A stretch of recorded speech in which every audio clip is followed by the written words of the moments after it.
Yan. Yan ang bakod. Okay naman. Wala namang naging ano.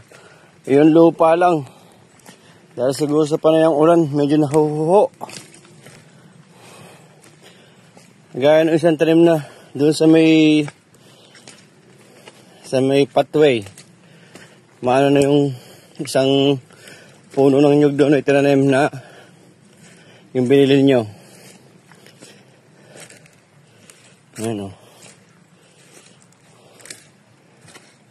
Hari ko.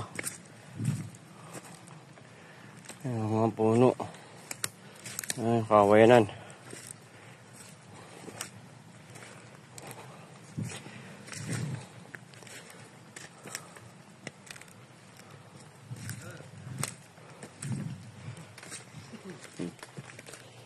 Ito.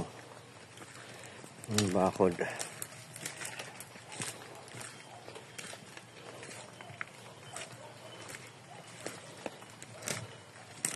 Marami na rin pala nabawas sa kawayan uli eh.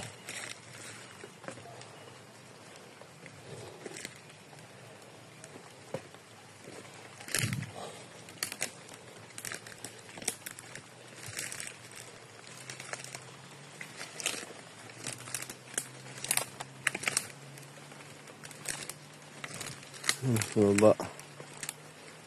Ano yun? May natumba. Ah, hindi. Dati na yun natumbang kawayan. Doon sa kabila. Parang madaming ano.